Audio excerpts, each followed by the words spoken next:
오늘은 예배는 하나님의 사랑에 대한 반응입니다 하는 제목으로 함께 말씀을 나누고 싶어요. 예배는 하나님을 만나고 하나님과 함께하는 자리입니다. 여러분 동의하십니까?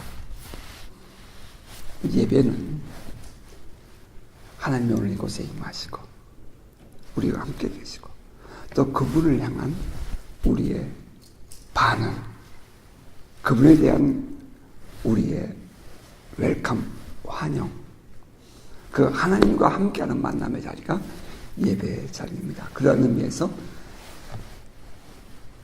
예배에 하나님의 임재는 언제나 선행되어진 전제여야 합니다. 늘 하나님의 임하심을 목말라 하고 하나님을 사모하고 하나님을 기다리는 저와 여러분 될 수 있기를 주의 이름으로 축복합니다.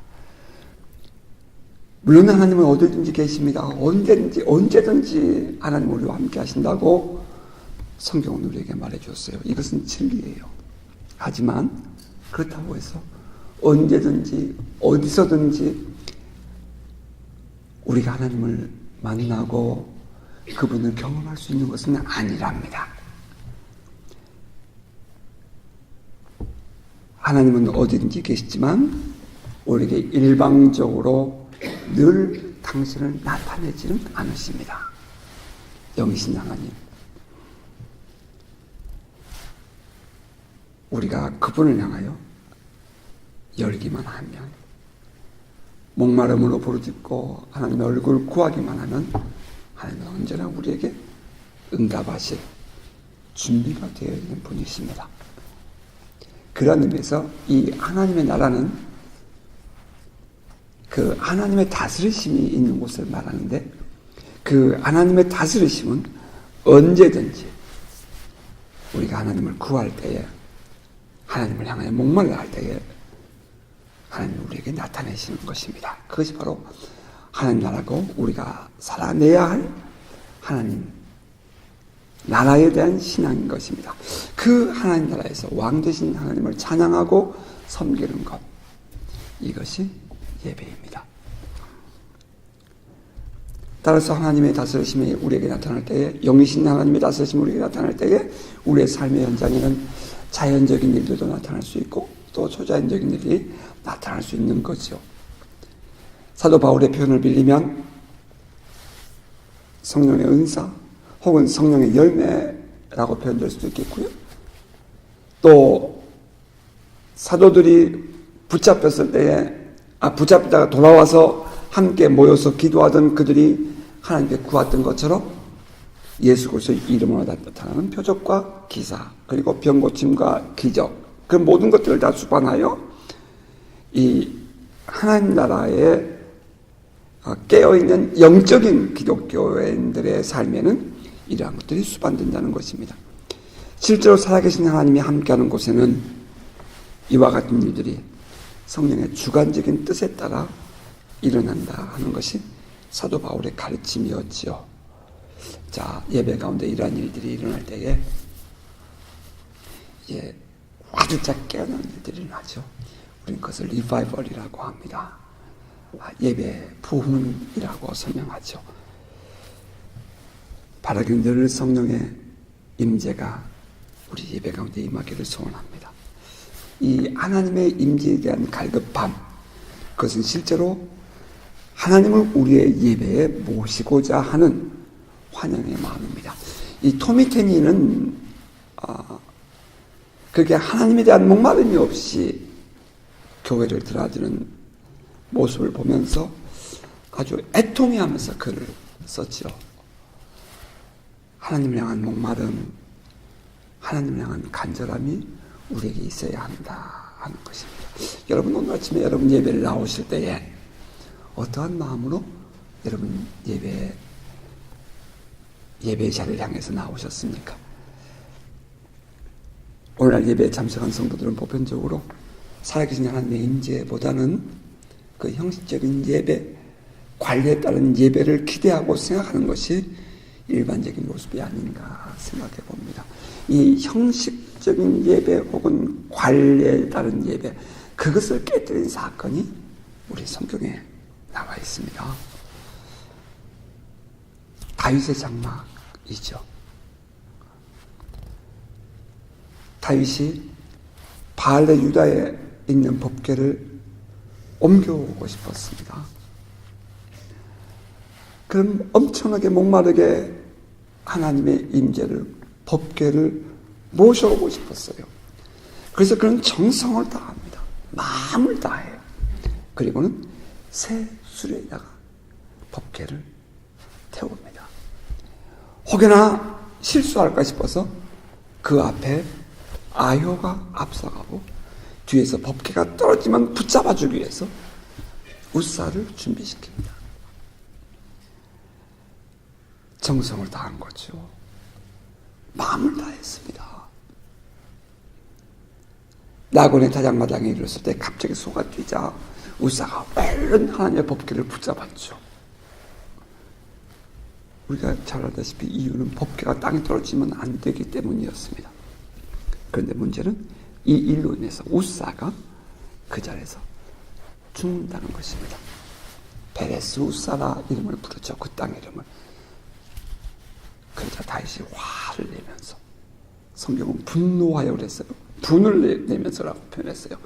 화를 내면서 에돔의 종놈이라는 뜻의 이름을 가진 오벳 에돔이라는 사람의 집에 법궤를 내어 쳐박아 버립니다.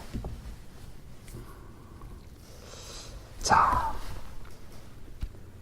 이때 하나님이 원하시는 것은 과연 무엇이었기에 그 법궤를, 땅에 떨어지는 법궤를 얼른 붙잡았던 우사를 치셨을까요? 지금 다윗이 법궤를 옮겨오기 위하여 한 그 모든 행동들은, 이것은 다윗의 신앙이었어요.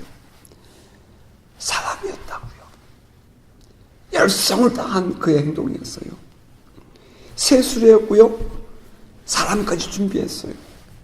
혹여나 하나님의 법궤가 땅에 떨어질까봐 열심을 다했어요. 우리가 생각해보면 어떠면 이 일은 매우 당연한 일 아니었겠어요? 당연한 행동이에요. 우리라도 그렇게 했을 거예요. 그런데 하나님은 그 하나님의 법궤를 붙들었다고 우사를 쳐버립니다. 무엇이 문제입니까? 어찌 보면 이것은 정성을 다하고 마음을 다하여 형식을 갖춘 다윗의 신앙에서 비롯된 예배의 표현일 수 있습니다.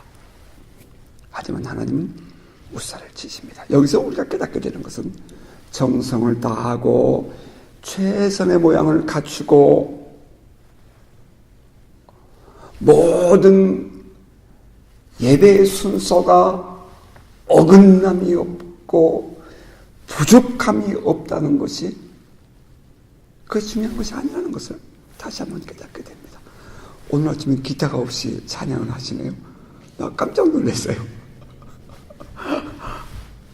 어젯밤 늦게까지 여기 또 아버지 학교 마치고 다들 가셨거든요.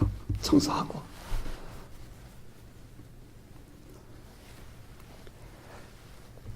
하나님을 하나님되게 인정하지 않고 반응하지 못했던 다윗의 행동, 그것은 깨어져야 마땅했습니다. 사무엘하서 6장 8절에는 그 하나님의 행동에 대하여 다윗이 분노했다라고 말해요. 종종 우리는 그런 일들 많아요.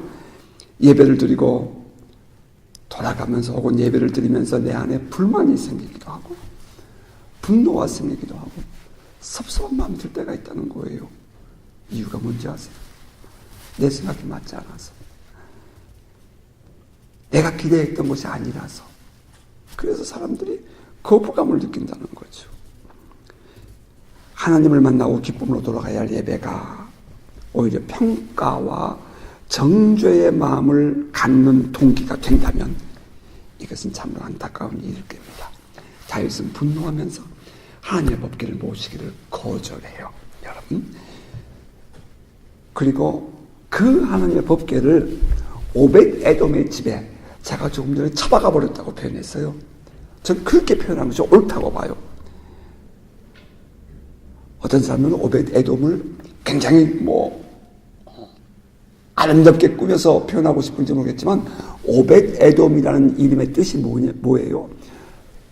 에돔의 종놈이라는 뜻이라고요. 그 에돔의 종놈, 그 집에다가 법궤를 갖다, 물론 성경은 메어갔다 그랬어요. 그냥 처박아 버리는 거예요. 그리고 돌아와요. 석 달이 지난 이후에 법궤를 옮겨올 생각을 다시 합니다. 그리고 이번에는 메워오죠. 법궤를 메고 오는 다윗의 마음은 한없이 기뻤습니다. 춤을 춥니다. 6걸음을 걸으면 소와 살찐 송아지를 잡습니다. 또 6걸음을 걸으면 또 제사를 드립니다. 그러면서 수십 킬로를, 어떤 책에는 25km, 어떤 책에는 32km, 30 전후되는 거리를, 킬로미터 즉 전후되는 거리를 손을 잡으면서, 그러면서 그렇게 하면서 기뻐 뜁니다. 백성들은 나팔을 부르고요, 사람들은 춤을 춥니다. 베옷을 입고 있었던 다윗은 바지가 벗겨지는 것도 모를 정도로 그렇게 흥분을 했어요.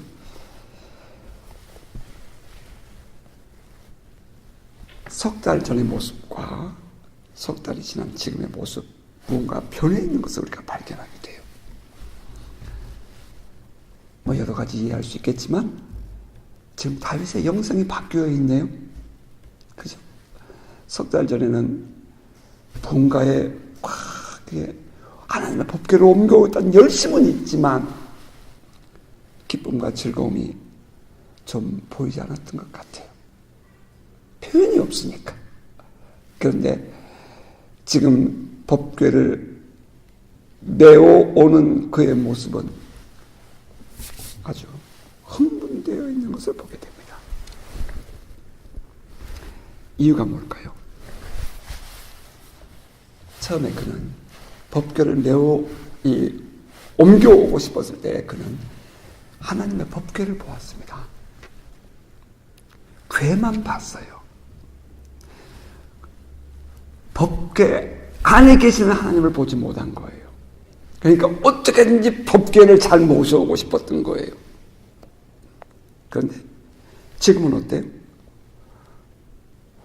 법궤 안에 계신 하나님을 본 거예요. 법궤 안에 계신 하나님을 인격적으로 사랑하고 만나고 섬기는 거예요. 우리가 하나님께 나와 예배를 드려요. 우린 형식과 내용과 여러 가지 많은 지식과 많은 것들을 우리가 함께 이해해 볼 수 있겠지만, 그러나 진정으로 우리가 드리는 예배는 하나님을 향한 깨어있는 인식, 의식함이 있느냐 하는 거예요. 우리는 예배를 다윗이 처음에 실패한 것처럼 단순히 형식과 내용, 지식과 이해로 평가하고 받아들이는 경우가 참 많습니다. 살아계신 하나님을 의식하기는커녕 아예 인식조차 못하고 예배를 다녀가는 경우들이 많이 있습니다. 그런데 여러분, 하나님을 향한 예배는 지식이 아니라 신앙이어야 합니다. 예배는 이해하는 것이 아니라 수용하는 것입니다. 하나님을 하나님으로 받아들이고 그분 앞에 진정으로 무릎을 꿇는 데에서부터 우리의 예배는 시작하는 것입니다.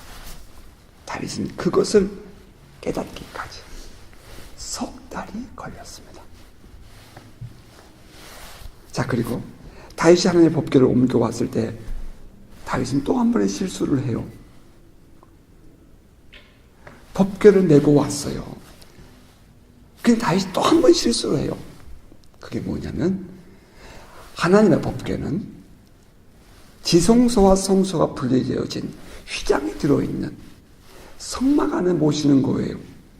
그 지성소 안에는 법궤를 모셨던 지성소 안에는 죄 있는 사람이 들어가면 그가 비록 제사장이라도 죽고 나온 곳이었어요. 감히 하나님의 법궤를 아무나 볼 수 있는 것이 아니었어요. 그런데 다윗이 법궤를 모셔놓은 장소는 성막이 아니라 장막이었어요. 휘장이 없었다고요. 모든 백성들이 언제든지 볼 수 있는 그런 곳에 있었다고요. 자, 이쯤 되면 하나님은 분노하셔야 돼요. 이쯤 되면 하나님은 그 다윗을 향하여, 이젠 그 왕 다윗을 향하여 공격하셨어야 돼요. 그런데 하나님이 어찌된 영문인지 그 다윗의 장막을 허락을 해요.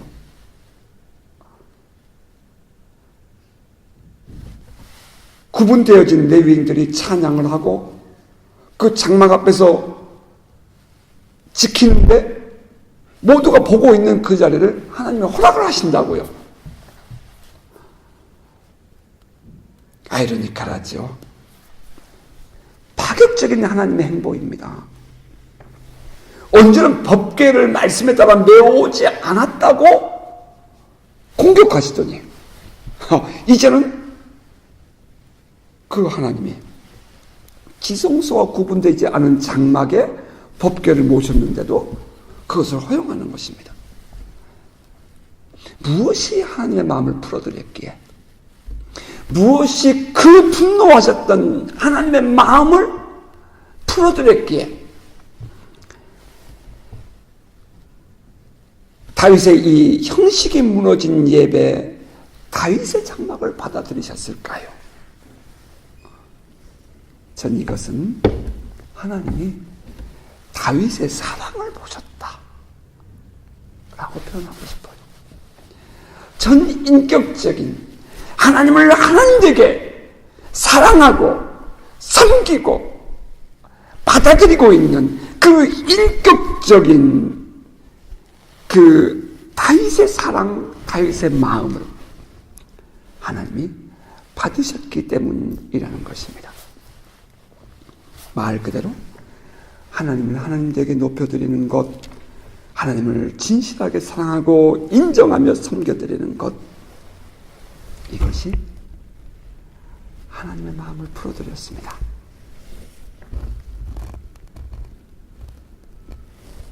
성경에 보면 또 하나님을 이처럼 하나님에게 인정하고 삶에서 받아들이며 높여드린 또 다른 인물이 한 분 있습니다. 우리가 잘 아는 아브라함입니다. 성경 최초로 예배라는 단어가 최초로 나온 곳이 있습니다. 우리는 예배 그러면 제사를 생각하고 가인과 아벨을 생각하죠. 아니요. 예배라는 단어가 최초로 등장하는 곳이 창세기 22장 5절입니다. 그 본문에 들어있는 본문의 내용, 등장인물은 아브라함, 이삭, 그리고 두 종입니다. 사흘길을 걸어온 아브라함은 종들에게서 번제를 나무를 이삭에게 옮겨 지우고는 이렇게 말합니다. 너희는 나귀와 함께 여기서 기다리라. 내가 아이와 함께 저기 가서 예배하고 우리가 너희에게로 돌아오리라.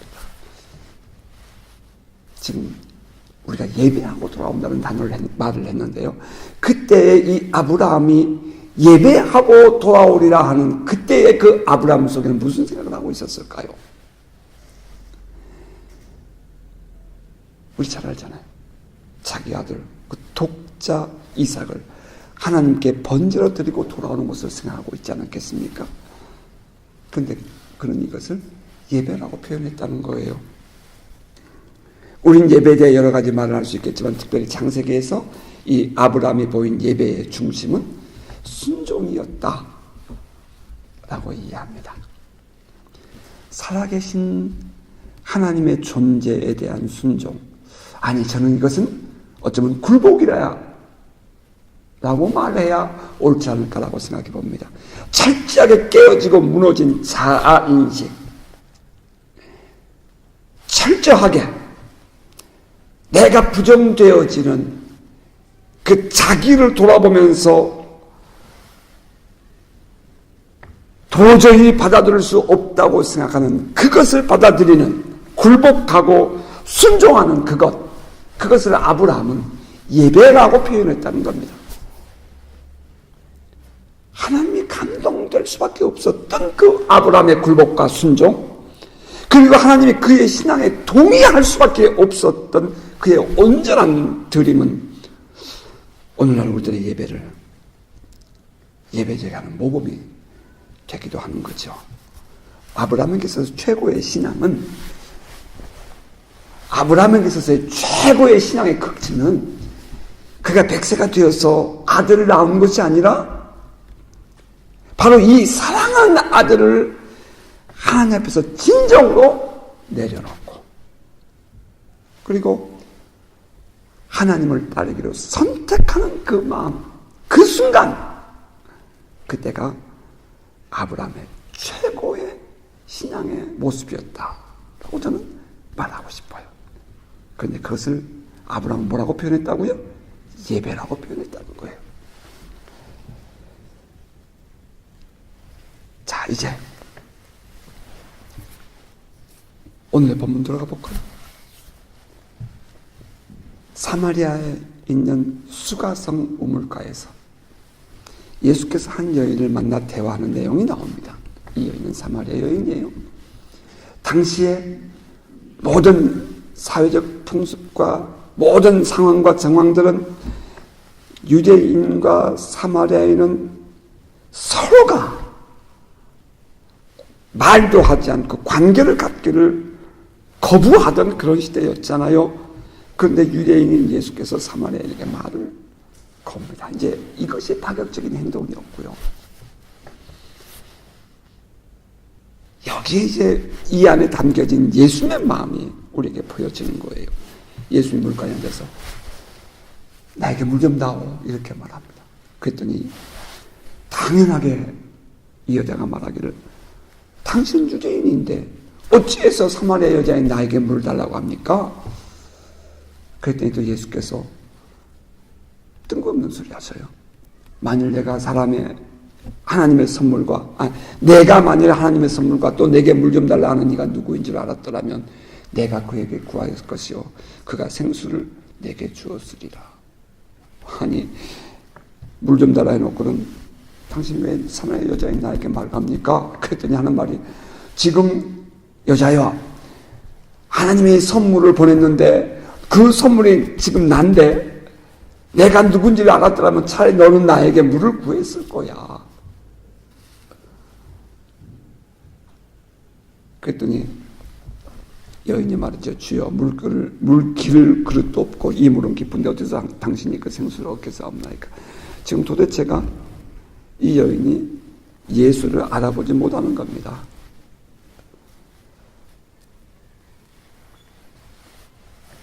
대화에서 조금 생략할게요.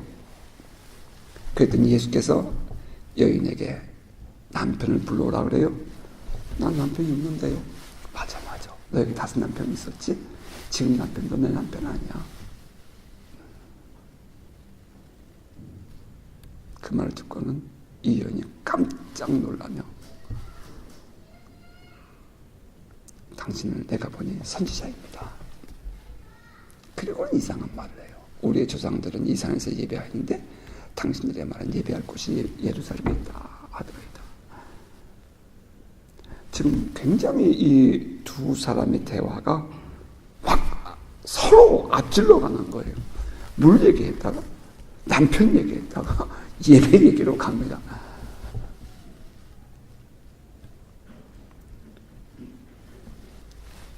예수께서 말씀하셔요. 여자여, 내 말을 믿으라. 이 산에서도 말고 예루살렘에서도 말고 너희가 아버지께 예배할 때가 이르리라.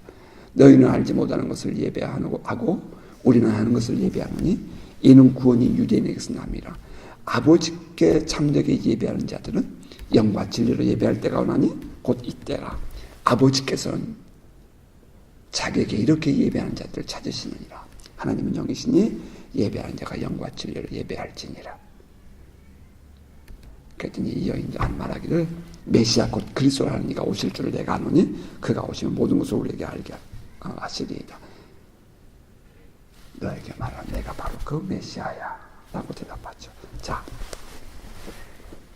처음 대화는 물에서 시작해서 영생하도록 솟아나는 샘물로 이어집니다. 예수님은 이 여인을 만나서 당신이 그동안 유대인들과 사마리아인들이 그토록 기다리던 그리스도라는 것을 말하고 싶었습니다. 이 여인의 구원의 메시지를 주고 싶었어요. 이 여인에게 목마르지 않는 생수를 주고 싶었어요. 하지만 이 여인은 자기 앞에 서 있는 분이 누구인지 그분을 받아들일 준비가 전혀 되어 있지 않습니다. 그러자 주님은 그 여인의 마음을 열어주기 위하여 앞뒤가 맞지 않는 뜬금없는 요구를 하십니다. 남편을 데려오라는 것입니다. 이 남편을 데려오라는 이 말은 생수와는 전혀 상관이 없는 말이죠. 근데 이것은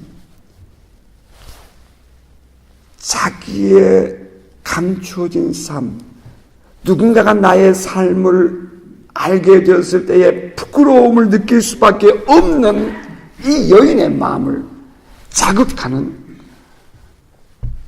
주님의 섭리였죠. 다시 말하면 지금 이 여인이 부끄러운 여인이란 말입니다. 도저히 누가 내 삶을 보면은 부끄러워서 말할 수 없는 부끄러움이 있단 말이에요. 보이고 싶지 않아요. 아무도 몰랐으면 좋겠어요. 심지어는 하나님께 나와서도 하나님조차도 좀 몰라주셨으면 좋겠다는 말이에요. 그런 마음으로 감추고 살고 싶은데 예수께서 그 여인을 툭 치는 겁니다. 깜짝 놀란 이 여인이 당신은 선지자군요 라고 말합니다. 그리고 우리 조상들은 이 산에서 예배하는데 당신들의 말은 예배할 곳이 예루살렘에 있다 하더이다. 이 산이라는 것은 사마리아인들이 말하는 그리심 산이에요. 이 여인이 선지자라고 생각하는 한 사람을 만나는데 갑자기 예배를 얘기하고 있다는 건 참 놀랍지 않은가요, 여러분? 그런데 그 말에 대한 예수님의 대답이 한 걸음 더 나갑니다. 여자여 내 말을 들으라. 이 산에서도 말고 예루살렘에서도 말고 너희가 아버지께 예배할 때가 이르리라. 이 예수께서 지금 말씀하고 있는 얘기 가운데 정말 놓치고 싶지 않은 단어가 하나가 발견이 돼요. 예배를 얘기하는데 예수님은 아버지라는 단어를 쓰고 있다는 거예요. 아버지께 예배할 때가 옵니다. 예수께서 강조하고 싶은 새 시대의 예배의 중심은 예수께서 강조하고 싶은 새 시대의 예배의 중심은 장소가 아니라 예배의 대상이었다는 겁니다. 아버지, 하나님 아버지, 그분이 우리의 예배 중심이어야 합니다. 예수님 말씀하십니다. 너희는 알지 못한 것을 예배하고 우리는 아는 것을 예배하노니 이는 구원이 유대인에게서는 아니라. 이 말은 메시아가 유대인에게서 온다 그 말이죠. 지금 그분이 어디 있어요?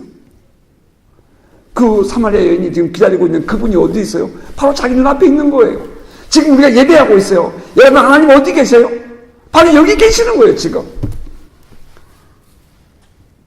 그런데 아무리 이야기를 해줘도 이 여인이 깨닫지 못한단 말입니다. 그러자 예수께서 또다시 말씀하셔요. 아버지께 참되게 예배하는 자들은 영과 진리로 예배할 때가 오노니 곧 이때라. 아버지께서는 자기에게 이렇게 예배하는 자를 찾으시느니라. 하나님은 영이시니 예배하는 자가 영과 진리로 예배할지나 in spirit, in truth, 영과 진리로. 이러한 대화를 통해서 결국 이 여인은 예수를 메시아로 알게 되고 달려가 예수를 이 메시아 동네 사람들에게 마을 사람에게 외치는, 내가 메시아를 만났다고 외치는 그런 사람이 되고 맙니다. 자, 여기서 또 하나의 예배에 대한 이해를 저는 가져봅니다. 이 여인이 누구라고요? 정상적인 삶을 살아내지 못하고 사람들의 낯을 피하여 부끄러운 얼굴을 가지고 살았던 여인 아닙니까? 그 여인을 예수께서 만나 주셨어요. 우리는 감추고 싶은 나의 모습이지만 이 감추고 싶은 나를 주님이 먼저 찾아오시고 나에게 자유를 주고 싶어 한다는 것입니다. 예수는 그 여인에게 참된 자유를 주고 싶었습니다. 그것은 예배를 통한 자유였습니다. 예배를 통해서 하나님을 아버지로 받아들일 때에 우리는 진정으로 자유함을 얻게 됩니다. 고아가 아닌 오펀드, 고아가 아닌 선, 아들의 지위를 회복하는 것, 그 길만이 참된 자유를 누리는 유일한 신앙의 길입니다. 하나님을 아버지라 부름, 그것은 오직 예배를 통해서만 가능합니다. 자, 그런 의미에서 저는 누가복음 15장의 탕자의 비유는 우리가 예배하는 아버지의 모습을 잘 보여주는 내용이라고 생각합니다. 아버지의 품을 떠났고요, 아버지가 넘겨준 재산을 가지고 멀리 떠났던 아들이었습니다. 그 돈을 모두 상진하고 이제는 삶에 대한 아무런 희망이 없게 되었을 때 그 마지막 순간에 그 아들이 떠올린 단어가 있습니다. 아버지입니다.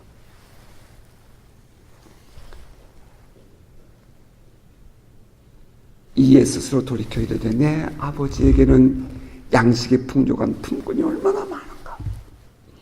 나는 여기서 줄여 죽는구나. 내가 일어나 아버지께 가서 이르기를 아버지, 내가 하늘과 아버지께 죄를 지었사오니 지금부터는 아버지의 아들이라 일컬음을 감당하지 못하겠나이다. 나를 품꾼의 하나로 보소서 하리라 하고, 인생의 마지막 끝자락에서 아버지를 생각할 수 있다는 것, 여러분 이거 큰 은혜입니다. 정말 희망이 없고 소망이 없고 모두가 나를 버린 것 같고 나 또한 이 세상에 이제 그냥 조용히 훌쩍 떠나버리고 싶은 그 마지막 순간에 아버지가 기억될 수 있다는 것.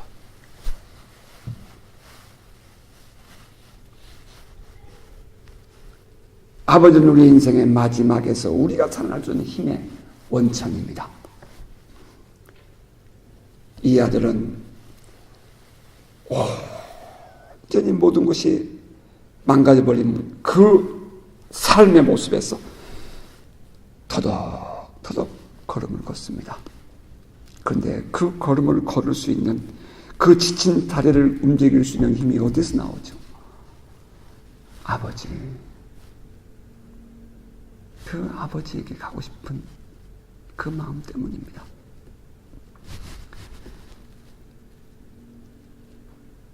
한편 아버지는 아들이 떠난 후 매일 아들이 돌아올 길을 바라보면서 기다리고 있었죠. 아버지의 품을 떠나 멀리 사라져버린 아들의 뒷모습에 당신의 온 사랑을 담고 기다리는 아버지는 비록 저 멀리 오는 초라한 아들이었지만 그 모습을 곧 알아봅니다. 이것이 집 나간 아들을 기다리는 아버지의 사랑입니다. 달려가 목을 안고 입을 맞춥니다. 아들이 아버지께 고백해요. 아버지, 내가 하늘과 아버지께 죄를 지었사오니 지금부터는 아버지의 아들이라 일컬음을 감당하지 못하겠습니다. 그 말에 아랑곳하지 않고 아버지는 종들의 큰 소리로 외칩니다. 제일 좋은 옷을 내어다가 아들에게 입히고 손에 가락지를 끼우고 발에 신을 신겨라. 그리고 살찐 송아지를 끌어다가 잡아라. 우리가 먹고 즐기자. 이 내 아들은 죽었다가 다시 살아났으며 내가 잃었다가 다시 얻었노라. 우리는 세상에서 늘 이렇게 살아갑니다. 하나님 아버지 사랑 잃어버리고 또 하나님께서 우리에게 베푸신 사랑을 세상에서 다 쏟아버리면서 그렇게 탕자처럼 살아갑니다. 그러다 세상에 푹 빠지면 언제 그랬냐는 듯이 신앙 다 쳐버리고 우리 멋대로 살아가고자 합니다. 그런데 여러분, 우리 참된 신앙을 가지신 여러분, 세상이 그렇게 호락호락 여러분 받아주시던가요?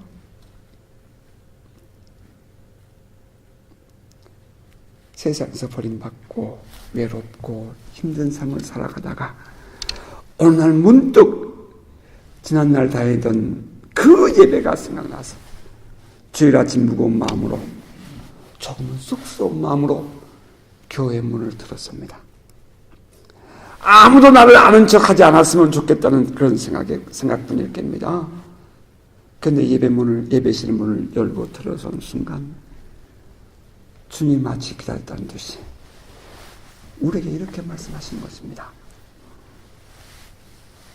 내가 너를 얼마나 기다렸는지 몰라. 잘 왔어. 정말 잘 왔어. 내가 너를 지금까지 기다렸어. 너는 내 아들이야. 사랑해. 너는 내 거야. 다시는 빼앗기지 않을 거야. 세상의 그 무엇에게도 나는 너를 빼앗기지 않을 거야. 너는 내 거야.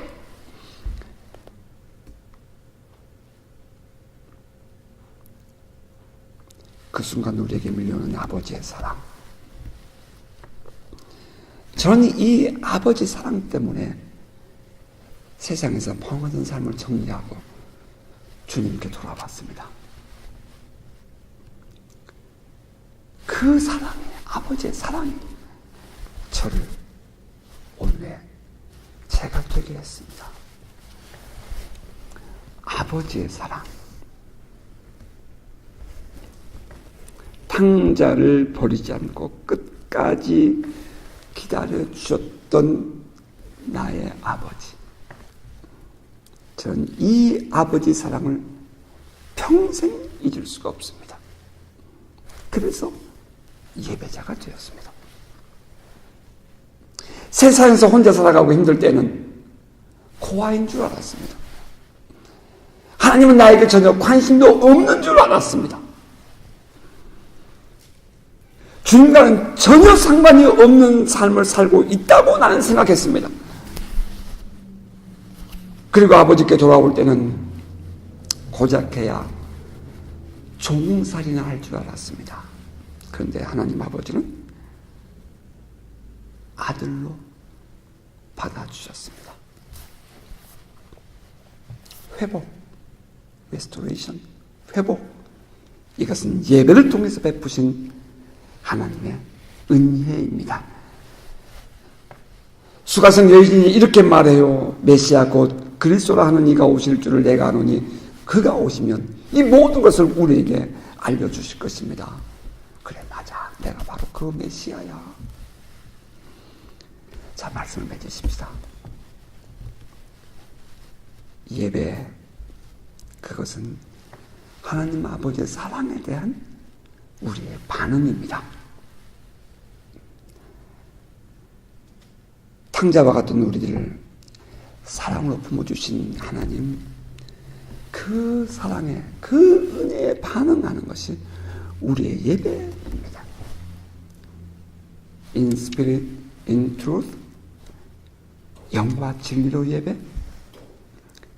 사랑 없이, 진정한 하나님을 향한 사랑의 고백이 없이 예배가 됩니까? 영으로, 진리로 온 마음을 다해 하나님을 예배하는 것, 이것이 아버지가 찾으시는 참된 예배입니다. 이것이 성령의 기름 부으심 안에서 우리가 회복해야 할 예배인 것입니다. 살아계신 하나님을 만나는 자리, 하나님 아버지의 사랑에 감동하여 전인격적으로 사랑으로 반응하는 예배, 이것이 오늘 우리들의 예배이기를 바랍니다. 바라는 성령의 기름 부음 안에서 예배가 회복되고 예배의 감격을 누리는 복된 성도가 되시기를 주의 이름으로 축복합니다.